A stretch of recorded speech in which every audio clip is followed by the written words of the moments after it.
is good, good people? You are now listening to another episode of Since We Last Spoke with Danny Foxworth.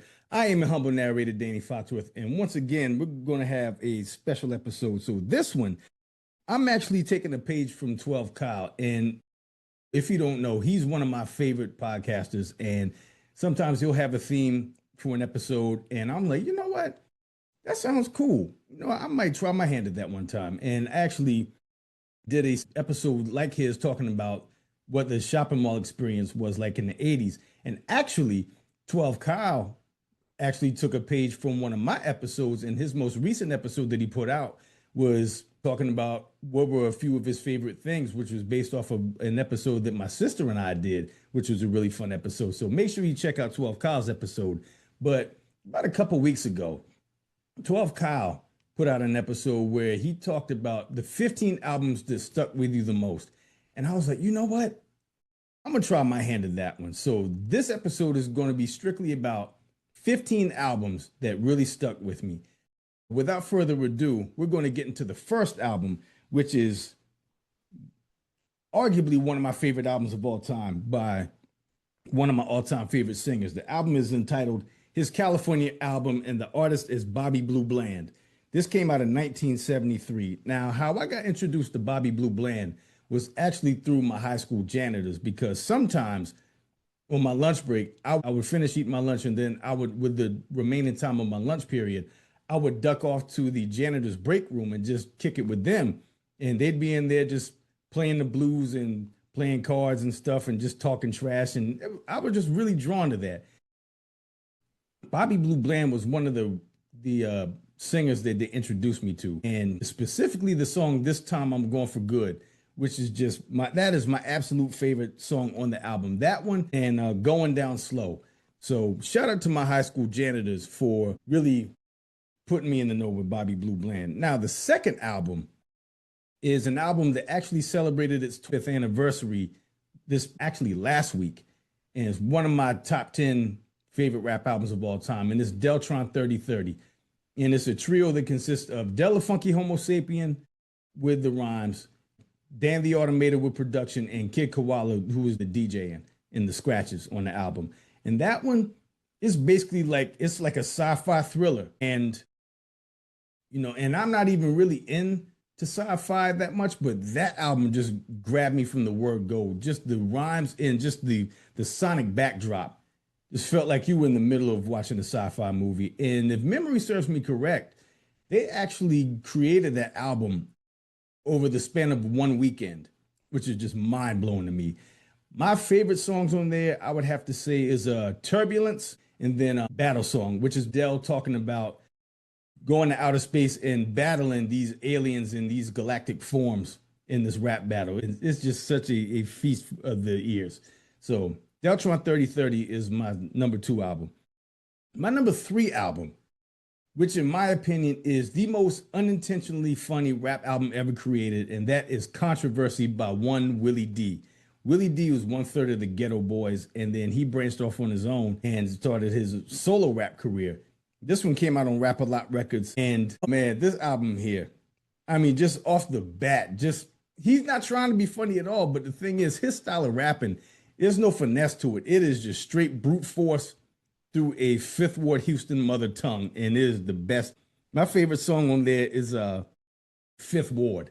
And he has a line on there. He goes, and when the sucker starts illing, the chillin' disrupts. And like hemorrhoids, we tear their ass up in the war. Like hemorrhoids, we tear their ass up. And it sounds like something that my grandfather would say. And it just, stuff like that sticks to me. Just that unintentional humor with brute force. Willie D Controversy is my 3rd album. My 4th album is an album that dropped which I think is the best year in hip hop ever, which is 1988. And that is Critical Beatdown by the Ultramagnetic MCs. Ultramagnetic MCs consisted of Kool Keith and Ced Gee, Ced Gee was the rapper / producer. Kool Keith was the lead rapper of the group. And then you had Mo Love and TR Love. And the 4 of them made up the Ultramagnetic MCs. TR Love and Mo Love didn't really rap, but Critical Beatdown, especially in 1988, they just provided such a different soundscape than a lot of their peers during that time period. And especially Kool Keith, he has a real high-pitched, nasally voice, and it was just super unique, and it just always stuck to me. And his rhymes are very stream of consciousness. Sometimes they rhyme, sometimes they don't. And sometimes he'll be on beat, sometimes he'll be off beat. He just really put paint where it ain't. He just came up with his own technique, and it's just really pleasing to the ears. And my favorite songs on there are Break North for sure. Give the Drummer Some. Give the Drummer Some is probably my favorite. And those are my two favorite tracks. So Critical Beatdown by Ultramagnetic MCs came out in 1988. My fifth album is Michael Jackson, Off the Wall. Him and Quincy Jones, it was like Jordan and Phil Jackson, man. They just could not miss. Every single song on this album is just top-notch grade A material. And this album also contains my all-time favorite Michael Jackson song, which is I Can't Help It, which was actually written by Stevie Wonder. And that song it's actually the same song that De La Soul used to sample Break of Dawn for their Balloon Mind State album. But Michael Jackson, Off the Wall. And Don't Stop Till You Get Enough.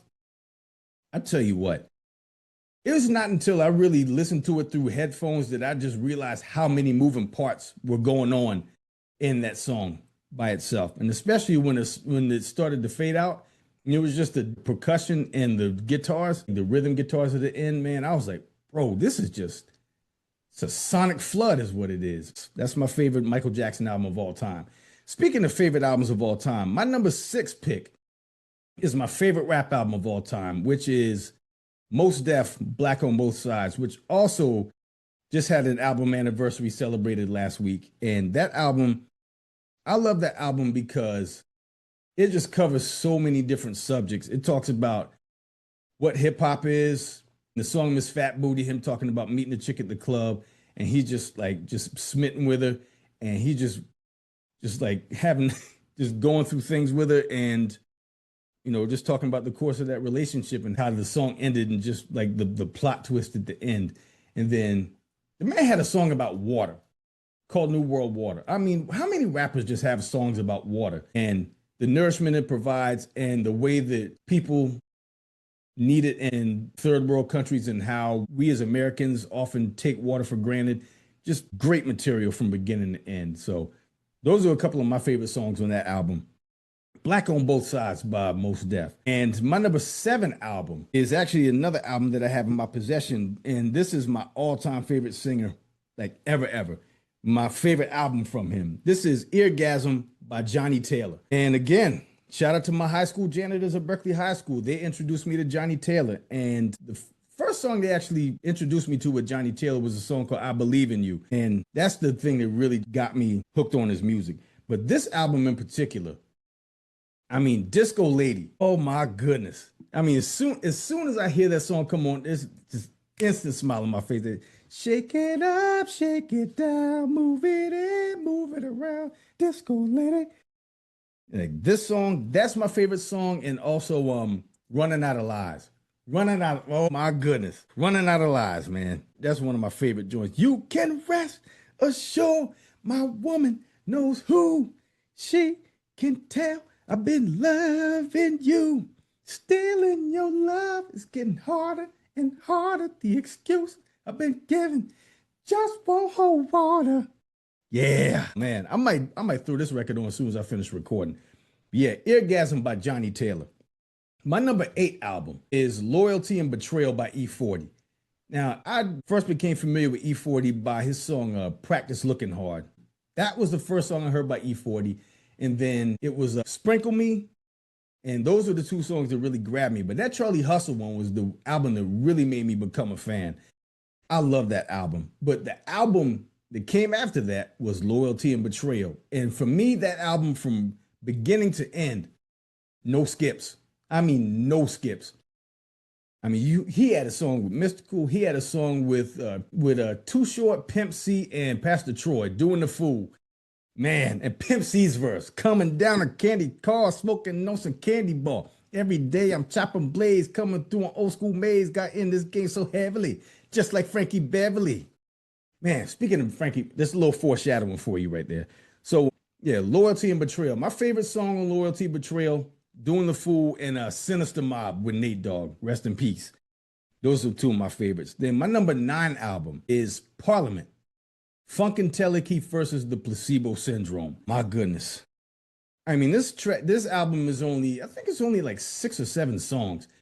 And I always loved Parliament's style of song structure because it's basically like they're chanting 3 or 4 different choruses. And it's like, there's no real verses to their song structure. Repeating the hook over and over and then go to another hook. And my favorite song on there is Funkadelic. Just stone groove. When you're taking every kind of pill, nothing seems to ever cure your ill. Where did you get that funk from? And then that breakdown at the end is just beautiful. That song is like 10 minutes long and it's just chef's kiss.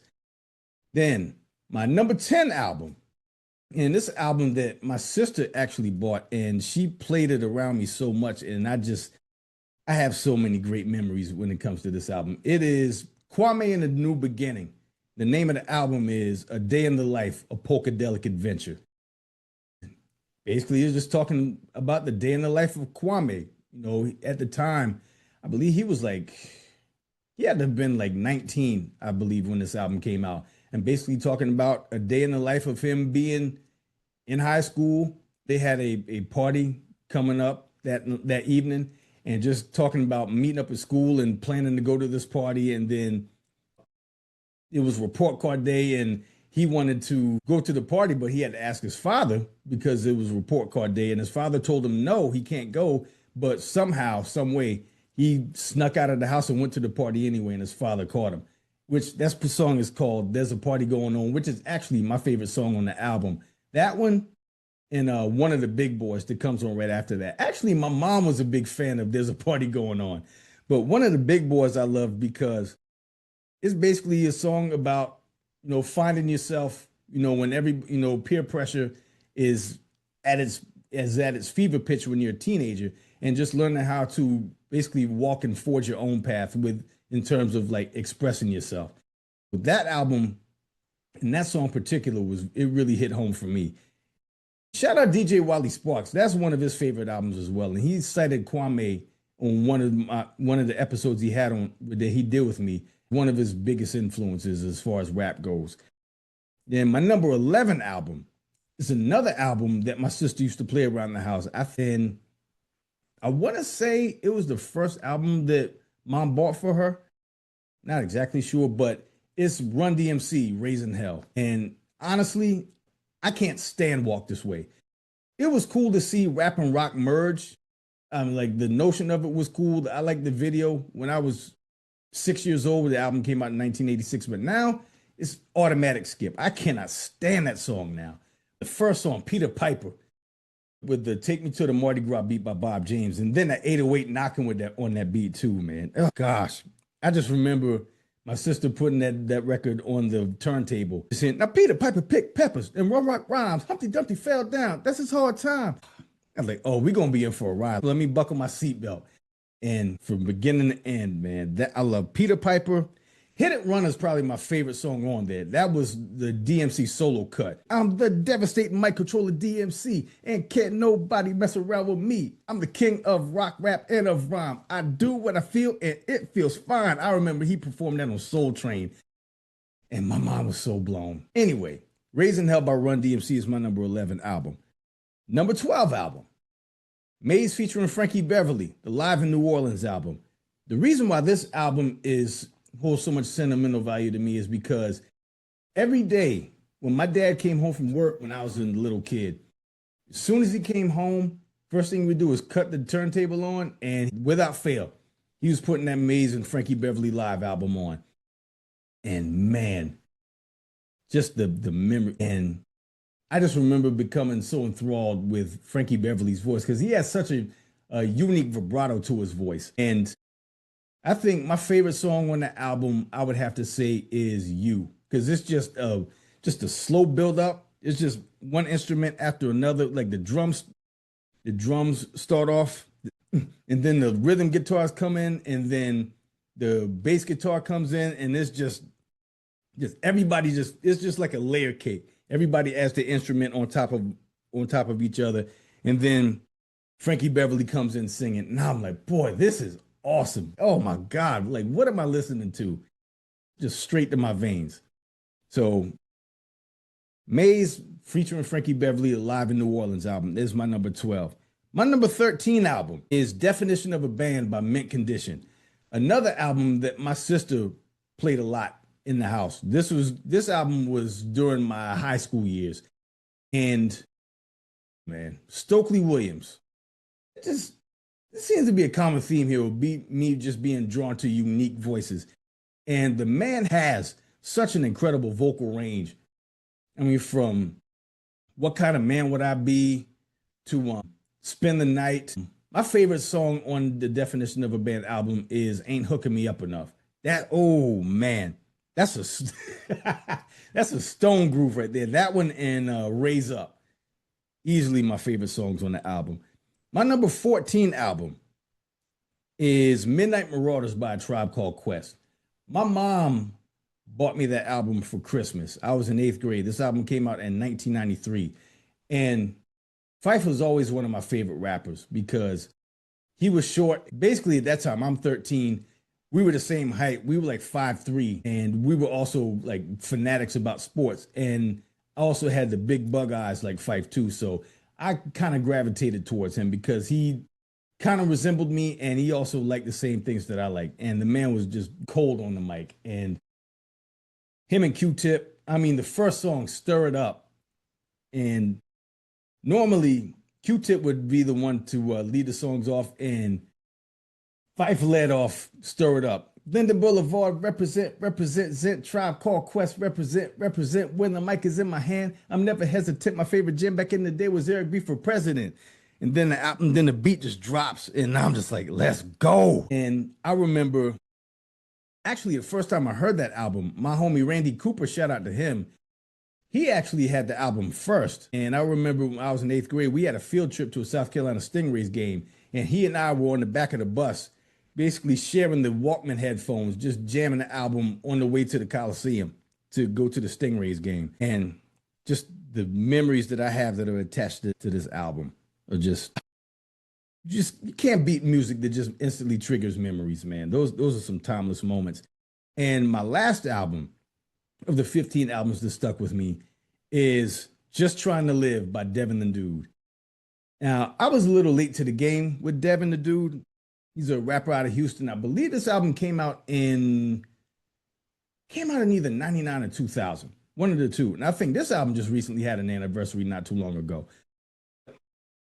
Man, he just raps about just everyday things. I mean, there was the previous album, he rapped about doing a number 2, but like he just talks about just everyday regular man stuff. Like on this album, he's talking about his car that meant a lot to him, but the car just didn't run worth a damn.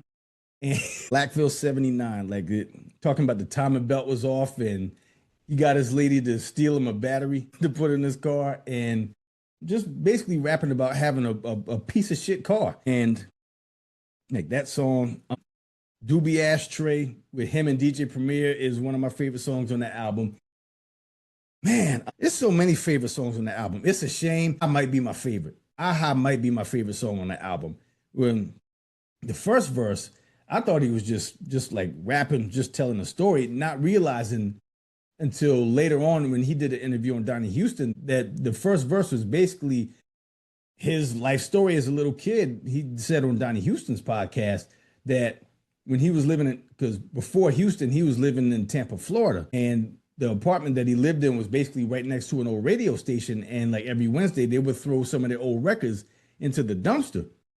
And he would go there and just look for records that weren't scratched. And the first verse on Aha, he's like, I'm reminiscing in the kitchen, drinking, thinking about the past, looking for some records, just a digging in the trash, something to certain, searching for something. He's a young little mind.